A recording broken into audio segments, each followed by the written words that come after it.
Hello guys, स्वागत है आपका अपने यूट्यूब चैनल RSL एडुलाइन में। ये बेसिक इंग्लिश ग्रामर सीरीज का वीडियो है। इसमें हम chapter 30 present perfect continuous tense के बारे में, पूर्ण लगातार भूतकाल के बारे में इन डिटेल पढ़ेंगे एवं समझेंगे।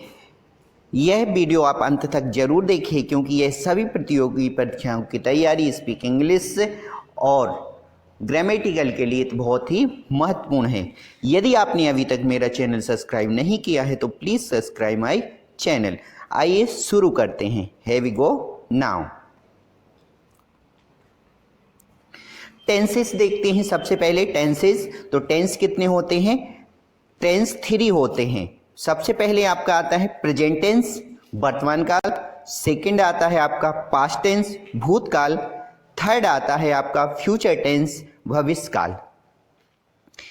अब इन तीनों टेंसों के सब टेंसेस हो जाते हैं, मतलब 4 उसमें समय के अकॉर्डिंग डिवाइड कर देते हैं। जैसे प्रेजेंट आपका है तो प्रेजेंट के भी 4 होंगे और पास्ट के भी 4 होंगे और फ्यूचर के भी 4 होंगे। तो प्रेजेंट के देखते हैं 4 कौन कौन से होंगे। सबसे पहले आता है सिंपल, तो प्रेजेंट सिंपल होगा, पास्ट सिंपल होगा, फ्यूचर सिंपल होगा, है ना, जिसको इंडेफिनिट भी बोलते हैं।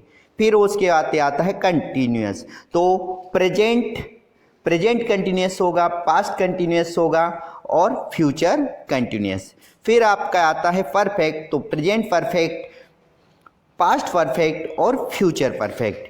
फिर आपका आता है परफेक्ट कंटिन्यूअस, तो present perfect continuous, past perfect continuous और फ्यूचर परफेक्ट कंटिन्यूअस। तो आपने देखा कि इस तरीके से हम जो टेंस हैं उनको हमने इसमें डिवाइड किया है। तो इस चैप्टर में हम पास्ट परफेक्ट कंटिन्यूअस टेंस के बारे में पढ़ रहे हैं, है ना।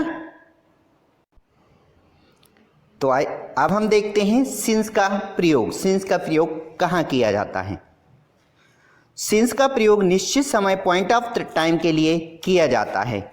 एग्जाम्पल जैसे days name, Sunday, Monday, Tuesday. फिर आपका आता है मंथ्स नेम, जनवरी, फरवरी, मार्च। फिर आपका आता है ईयर 2010, 2020, 1990।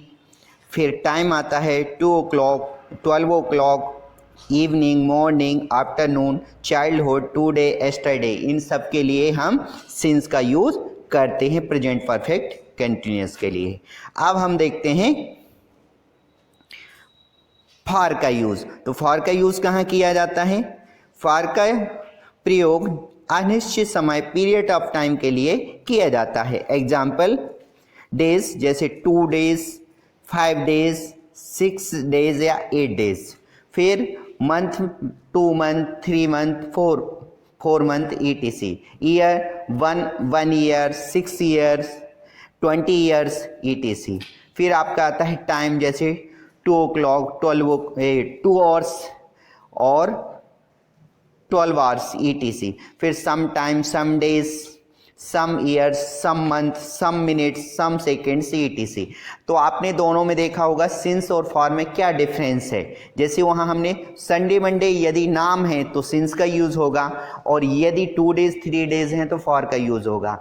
जनवरी, फरवरी, मार्च, अप्रैल, मई है तो आपका सिंस का यूज़ करेंगे आप, और उसके बाद 2 month, 3 month, 4 month, 6 months हैं तो आपका फॉर का यूज़ होगा।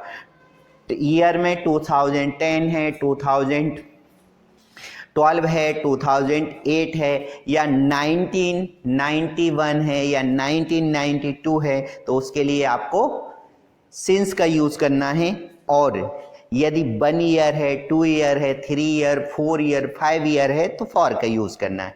फिर आप देखेंगे यहाँ टाइम के लिए, जैसे आपका 2 o'clock है तो सिंस का यूज़ होगा, और 2 hours है, 2 घंटे है ना, 2 बजे हैं तो आपको किसका यूज़ करना है? सिंस का यूज़ करना है। और 2 घंटे हैं तो फॉर का यूज़ करना है ना। इस तरीके से सिंस और फॉर का यूज़ किया जाता है। Okay. Past perfect continuous tense, इसकी पहचान है रहा था, रही थी, रहे थे। जो पास्ट कंटिन्यूअस की पहचान है वही इसकी पहचान है। हिंदी सेंटेंस के अंत में रहा था, रही थी, रहे थे आएगा। सिर्फ इसमें क्या और होगा, समय जो है वो भी वो इसमें इंक्लूड हो जाएगा। तो इसका हम अब अफर्मेटिव सेंटेंस देखते हैं। अफर्मेटिव एडजेक्टिव सेंटेंस स्ट्रक्चर देखते हैं। Subject plus had been plus first form of the verb object plus since for और टाइम। तो इसमें आपका सेंटेंस देखिए, you had been going to school since 2010, है ना। तो यू इसमें क्या हो गया, सब्जेक्ट हो गए, हैड बीन आपकी हेल्पिंग वर्ब हो गई, गोइंग गो में आईएनजी लगा दिया तो आपका गोइंग हो गए, टू स्कूल ऑब्जेक्ट हो गया, सिंस का यूज़ हुआ, सिंस और फॉर में से हमने सिंस को इसमें लगाया है क्योंकि 2010 जो है वो पॉइंट ऑफ टाइम है, इसलिए इसमें सिंस का यूज़ किया है। तुम 2010 से स्कूल जा रहे थे। He had been going to Moscow for some days, है ना। तो इसमें देखिए ही आपका सब्जेक्ट हो गया, had been helping verb, go first form of the verb, ING लग गया तो गोइंग हो गए, टू मॉस्को आपका ऑब्जेक्ट है, फॉर इसमें फॉर का यूज़ हुआ है क्योंकि सम डेज जो है वो पीरियड ऑफ टाइम है। क्या है, some days period of time. वह कुछ दिनों से मस्जिद जा रहा था।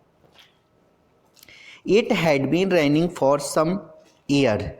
अब इसमें भी हमने देखिए इट इसमें सब्जेक्ट है, हैड बीन आपकी हेल्पिंग वर्ब है, रेनिंग बारिश हो रही थी, फॉर का यूज़ किया है, सम ईयर्स है, मतलब ये है सम ईयर्स जो है वो भी point of period of time है। क्या है, पीरियड ऑफ टाइम। बारिश कुछ वर्षों से हो रही थी। अब हम इसका नेगेटिव देखते हैं।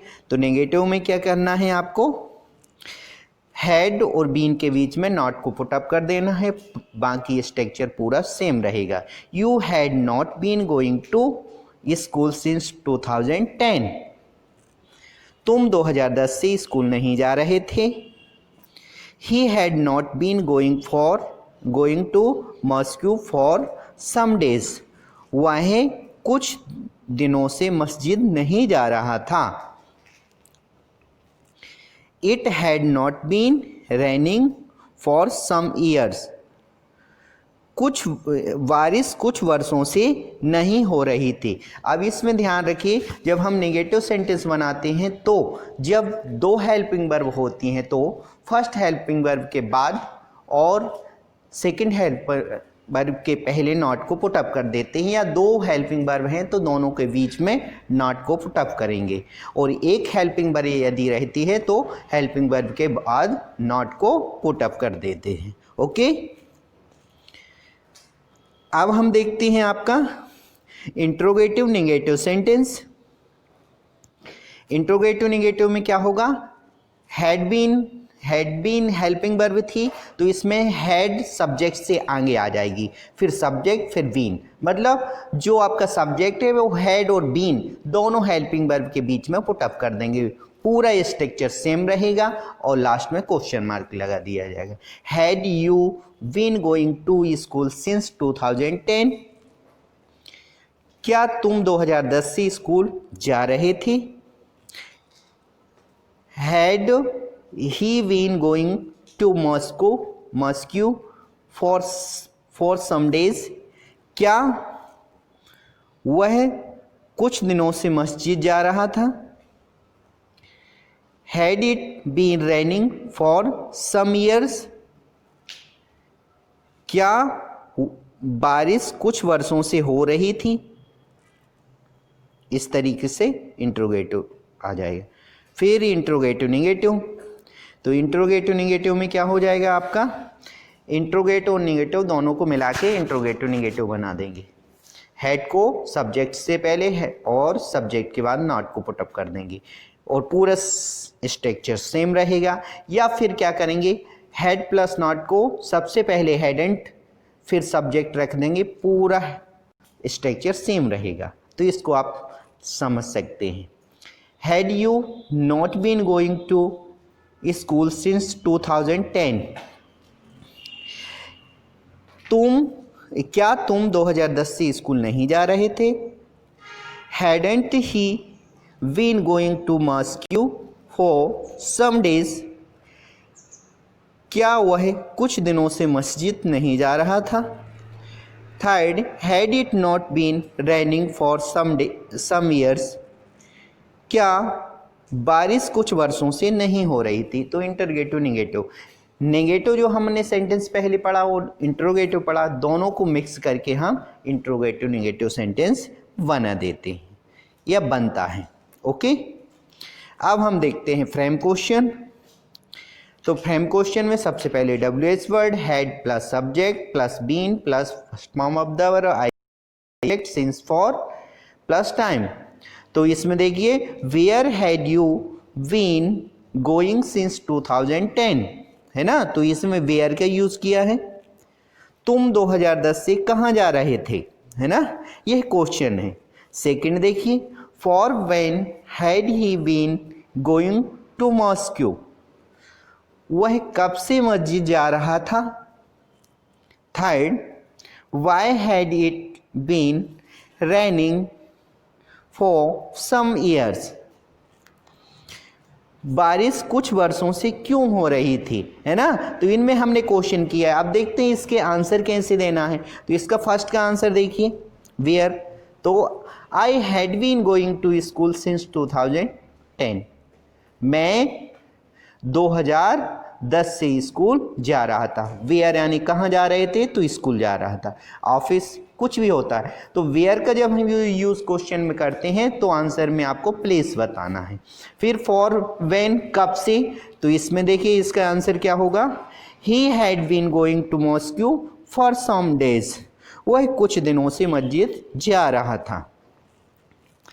अब वाई से क्वेश्चन किया तो इसका answer, it had been raining for some years due to storm, कुछ वर्षों से बारिश हो रही थी, किसके कारण, ड्यू टू स्टॉर्म मतलब तूफान के कारण। ओके, यदि आपको मेरा वीडियो यह पसंद आया हो तो please like and share. Thanks for watching this video.